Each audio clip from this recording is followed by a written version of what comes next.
Do you see how pretty this light is? It's like my only nice thing to look at while I'm here. Sometimes it's got many colors and it's super pretty.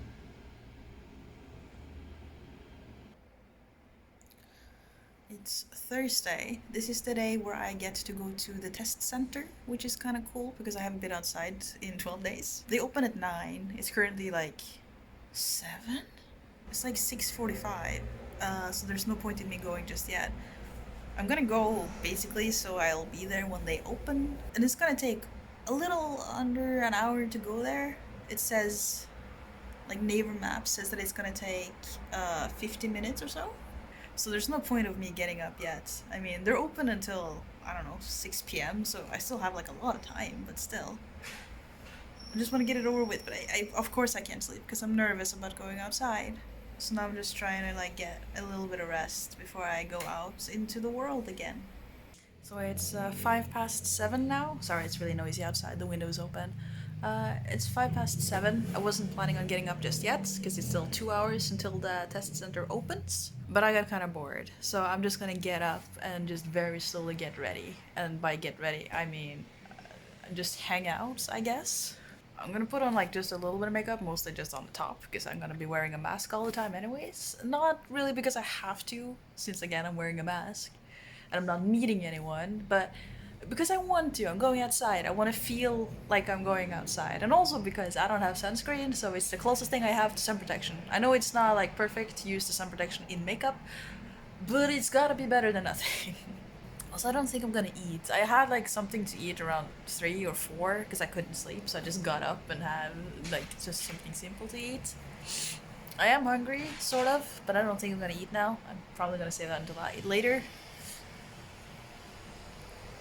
So yeah, okay. It's time. I'm not ready, but it's time. Which one turns off the lights? I always forget. No, that turns them on. Okay, there you go. Lights are off. The window is open for some wonderful humid air. I don't know if that's a bad thing or a good thing. I don't know. I'm gonna leave it open. It's dark. I don't feel ready for this. Like I'm ready, but I'm not ready, you know?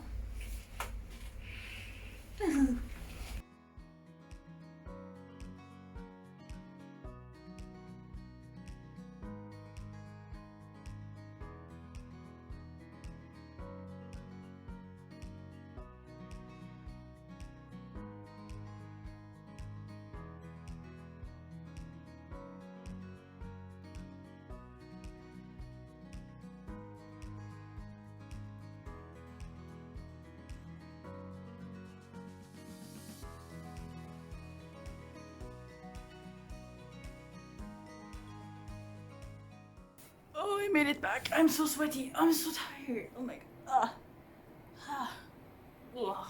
When I was going to take my mask off, because the guy was gonna, do the swab in the nose, it got stuck on my ear piercing and it was so awkward because I was just sitting there like, ow, and it got stuck again. What the? This is gonna be a problem, isn't it? It's a little long, like the bar, because it's still healing. Because I didn't take properly care of it for the first while, so it's healing very slowly. I'm so sweaty! Oh my god, I'm dying. I need I took a shower / bath yesterday. I was gonna take one more tomorrow because I have one more like piece of my bath bomb thingy. So I need to use that before I finish quarantine because the place I'm looking at does not have a bathtub. But I think I'm just gonna do that today. I'm so tired. Oh my god. Okay, so let me tell you about it just a little bit. Walking there I knew it was gonna take a while. And it took a while. I put on a sweater because before I left, I put my hands out my window to check if it was cold, and it felt kind of cold. Then I got outside, and then kind of quickly realized it was not cold at all. I mean, I never thought it was cold. I just thought maybe it was a little bit too cold to just wear a t-shirt. I was wrong, I should have worn the t-shirt. So I had the hoodie on, and I thought about taking it off. But by the time I realized, maybe I should take it off, I could already feel the sweat. And you know what? I don't want to take off my hoodie and walk around with giant like sweat stains everywhere, so I just wore the hoodie. What time is it now? It's 11:05. I left here a little over 8. So it's taken me about 3 hours in total, this endeavor. Let me tell you about it. So, oh, my back hurts so bad. It tends to hurt a lot when I walk because I don't think I'm walking properly. Also, I think I got bit by a mosquito in the back, which sucks because I'm allergic, so that's gonna be a problem. Not like a big medical problem, it's just they don't go away very fast and they itch a lot and they tend to get really big. Like, I got bit here earlier, like on my second day or third day, and I still have a mark. It's not really itchy anymore. But you can see, like, it was there for so long, it left like a dark mark on my hand. And that's just mosquito bites for me, so I hate it when I get them. Usually back home I have like a over-the-counter allergy medicine that I can take. It's not a particularly strong allergy medicine, but it works just fine for my insect allergy, because it's not like a death-threatening allergy, so. But I have a big one on my back. And it's very annoying, because it's very big and very itchy. Anyways, what was I saying? Okay, so around 8, like a little before 8 or something, I filled out the form. When you get to the test center, this happens the first time you get here, and this happens the last time you go to take your test. There's a QR code that you can scan. It takes you to a website where there's a form. You need to fill out the form with your information. I did this the first time, and then like a couple days ago, I realized, well, actually not a couple days ago, like I always knew, I could just find that link in my browser and then fill out the form before I went, so I didn't have to do it there. You get 24 hours after you fill out and send in the form to go to the test center. So you can do that like the day before, you can do it the morning before you go, like I did. It saved me some time and anxiety when I got there, but even then, like I walked over there. It was warm, humid, kind of a lot of people. Not a lot of people, but a lot of cars. And like a decent amount of people in the streets. So a lot more when I was walking back though, but yeah. I saw someone in PJs, well, it was mostly just, I saw some people in PJs in front of a convenience store. I think they probably belonged to a facility nearby or something, because I saw someone else in PJs when I was walking back. But yeah, it was a relatively uneventful walk. I just walked. It took about 50 minutes or so, I would say. I was walking really fast at some point, and then I told myself to slow down, and then I automatically started walking fast again a little later, because that's just my habit. I have one speed when it comes to walking, and that speed is late to work. So anyways, I got to the test center at, I think, 12 past 9, and they open at 9. And at that time, they were on, like, you take a Q note, not Q note, you take like take a number, basically. Like a little paper with a number on it. And they were at 35 or something when I got there. I took the thing. No, they were at like 20 something maybe. I took my number, it was 133. And that was 10 minutes after they opened. So I'm assuming people showed up before they opened and took a number. There was a lot of foreigners there. While walking there, I don't mean to be like that, but there was a part of me, every time I saw someone that looked forward, I was like, a foreigner. But at the same time, I'm also like, I know that they might not be, because, you know, just because you look foreign doesn't mean you are foreign, like me in Norway, for example. But yeah, I saw like 2 of them on my way there, and then when I was there, I saw so many, and it was cute to me, because I've already gone through it. Seeing them there for the first time with their like plastic folders with all their information that they got at the airport and their passport and everything. It was really cute, because I was exactly like that 12 days ago. I stood there for a while. I could probably, there were some benches you could sit on, but a lot of the people who sat on the benches did not pay attention to their numbers. So a few of them had to take new numbers because they already passed theirs. Because basically the way they did it, they would like queue up like 10 people. So if it was at 25, they would be like, okay, 26, 27, 28, like the machine that you get the number from, that machine will also show the number. Yeah, so they took the numbers like 10, 15 at a time, like people. And then the people would like queue up in the line, and then the dude who was there, like, this was a lot more efficient than when I got here last time, but when I got here last time, it was a Saturday, so maybe that matters. But yeah, the dude was really efficient. He would like go through the line, he would take the number, like the little paper with the number, to make sure that you were actually supposed to be there in line. He would take the number and ask you why you were there, and all the foreigners, all the foreign looking people, he asked in English. He was basically like second test or first test, and all the Asian looking people, me included, he asked in Korean, and I just kind of went, sorry? I want to know Korean so bad. I should really learn, but even if I know something, I'm too dumb to actually say something back. Not dumb, I'm just intimidated. Anyways, He asked me, I'm like, second test. He's like, cool, get over there. And then he came out with the QR code, and I was like, I showed him my phone, like, I already did it. And he was like, cool, get inside. I went inside, met a dude. Sat down in front of the dude. He didn't seem to like me very much. He was like not in a great mood, I guess. It's probably a really like not fun job. But anyways, he took my passport, and oh my god, I almost left without my passport this morning because I don't remember them looking at my passport last time. I don't remember if they did. Maybe that he didn't need to. Maybe it was just easier for him to look at my passport to find my name compared to me telling him my name. Maybe that's what it was for. But I was a little bit like, because I brought my passport just in case, because I didn't remember them looking at it last time. I didn't remember needing anything to show anything last time. Anyways, it took a little while. I think it's because they will look at like, I'm assuming that the forms come into them in like a list that is sorted by time. So it took him a while to, I think, find my form, the form that I filled out, because I filled it out so long in advance. Not like long in advance, but I filled it out like, you know, a good hour before, and most people fill it out just before they talk to them. So maybe that was why he like took a while to look, and then he wrote some stuff, and then I got my little vial and my swab.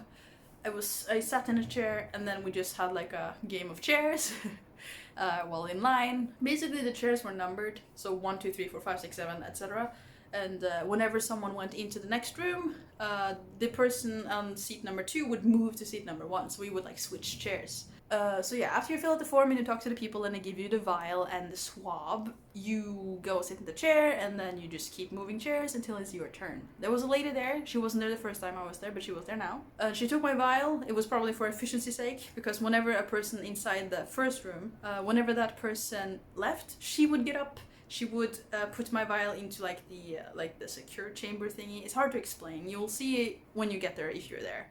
But basically, like, it's like a little like room with 2 doors, and there's a person behind on the other side, behind like glass and stuff. And you know, you have to open the door, put in the vial, close the door. She will open her door, take out the vial, and she just typed a bunch of stuff. And I have no idea what that person does, because I remembered that room being there from my first time, but I could not remember what that was. I think she asked me like one question maybe last time I was there, but she didn't say a word to me this time. So yeah, the lady put the vial in, and then she waved me into the room. I sat down, sat there for a little while the lady just typed some stuff, and she also seemed to not find my form or my information, probably because she was looking more like recently on the list, maybe. I don't know.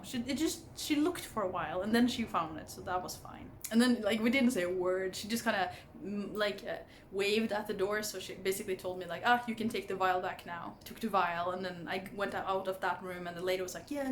She didn't say anything to me either. She just kind of waved me along.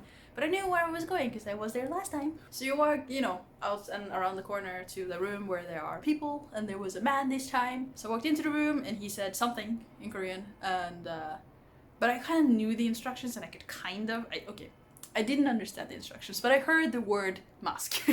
So, you know, I sat down, and I gave him my vial and stuff, and like vial and the swab. And then he opens the vial and the swab, and then he said something mask. I heard mask. I knew what he was saying though, because yeah. So I took off my mask. I did this because last time the lady told me to do this. And then he swabbed me. I feel like it was less bad this time compared to last. Like, it still hurts, but it felt like it was faster maybe. I don't know. Like it's like it like stings up in there, but it's fine. And then he was like, okay, finished, done, whatever. I don't know. He said goodbye, maybe. I just said thank you, bye bye. I can say that in Korean, but I don't have the bravery to do so. So I just said thank you, bye bye.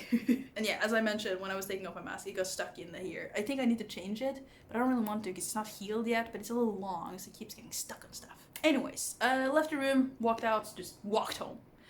Here's the thing. On my way home, when I was about halfway through, I got a text message. It was it was from a new number. It was a picture of, I think, Naver translation or something. Like someone typed in something in Korean, and then it was automatically translated to English. And it was basically like, hello, this is the Sodamun office. You are having problems staying self-quarantined. You will have a surprise inspection, something, go get tested on September 2nd. I don't know, the message didn't like completely make sense. Or something like, but it was basically like, they noticed that I was outside of my quarantine facility, and they wanted to know why. and maybe they were gonna come check on me, maybe, I don't know.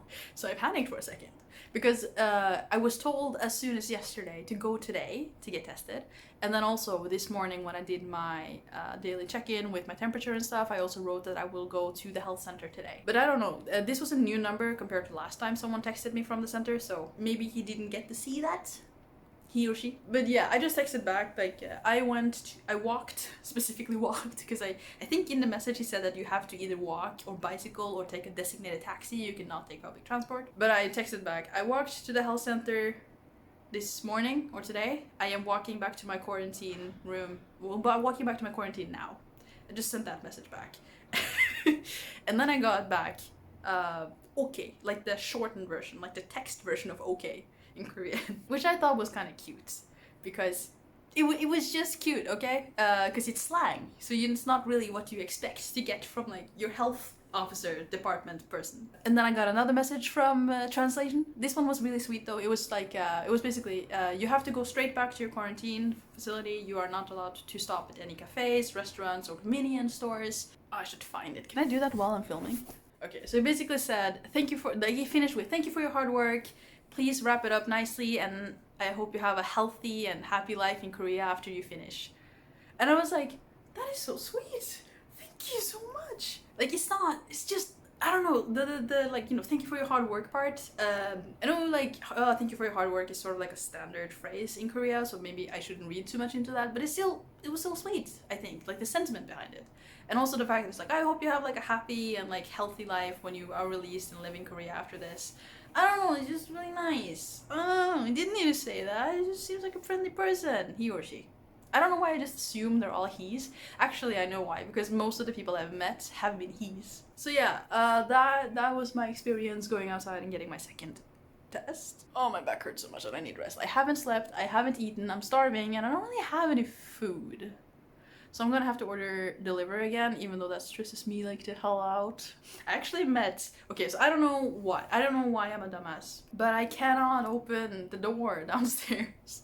It's a code door, right? And for some reason I can never get it to like activate, so I can punch in the code. I know the code, I just don't know how to turn it on. And then I was just standing there like confused. And then there was a delivery person there who was going, I don't know, he was going to deliver food, I'm assuming. And he just like, I'll do it. So he just, I don't know, he held his hand over it, like the back of his hand over it, and then it activated. So maybe that's the trick.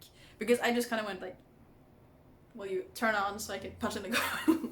Like a dumbass. But we don't have these in Norway that much. I think we have some, but they're usually like you pull that thing up and then you punch in the code, so it turns on when you do that. And then I came here and then I dined on the floor with you and then I told you everything. So yeah, that was it. That was my experience. I filmed a little bit being outside, but I didn't film all that much because you know how I am. I'm not super comfortable with the outside vlogging. I tried to get a little bit though. I also did like a quick Snapchat thing for my mom and my aunt and stuff. My aunt, my mom, and my grandma, they pay very closely attention to everything I post on Snapchat. So I mainly do it for them. I have other friends there too, but those friends are usually also on Instagram, so I tend to post on Instagram for like friends and Snapchat for family. Maybe I should take a nap and then order food. Maybe I should order food first though, because if I wake up after the nap, I'm already gonna be so hungry. Living such a wild life in here. I am pretty excited about the fact that I can start packing now though, but I kind of hate that I have to pack all the moist clothing into my suitcase because that just feels wrong. When I took my pants out of my suitcase this morning to put on to go outside, by the way, I could have worn shorts. It was warm enough for both shorts and t-shirt. But yeah, when I took them out, they were like a little bit moist because the room has been so moist. And it's just, I don't know. If you don't like the word, I'm sorry, but that's just how it is in Korea right now. I can't wait to go get like dehumidifier things. I've seen some cheaper options, so that would be great. I'm gonna get some of those that you can put inside the closet to dehumidify the closet. Because it would be terrible to just have humid clothing with mold on them potentially. And I really hope that the air conditioner that I have in the room, if I get that room, has a dehumidifier function. Anyways, yeah, those were the wild adventures of going to get your second COVID test in Korea. This was my second to last day. This is currently Thursday. I will be released on Saturday. I was told to go today because I have heard that some people are told to go like tomorrow, but I was told specifically go 2 days before, so go September 2nd, which is cool. Also, Saturday is my brother's birthday. Yeah, no, I'm really tired. My back hurts like crazy and I need to ask my friend if there's like an itchy cream or an allergy thing that I can get in Korea easily, because I can't live like this. Anyways, thank you so much for watching. I'm just gonna call it a day at this point. I'm very tired and I don't think I'll have much more to report on. I'm just gonna spend the rest of the day relaxing, eating, and slowly but surely starting to tidy up my things. Tomorrow will be a full-on tidy, pack, organize, clean, those kinds of things. And then I'll probably not see you until Saturday evening, though you can follow me on Instagram and see what I do. And I don't post that much, but I try. Well, I haven't posted that much in quarantine because there's nothing to post from quarantine, but yeah. Thank you so much for watching. Do subscribe. I'll see you again tomorrow for the last full quarantine video. Like the last video from quarantine, probably. And then I will probably see you Saturday evening for the last and the end of the Quarantine in Korea series. Okay, subscribe and stuff. Bye bye!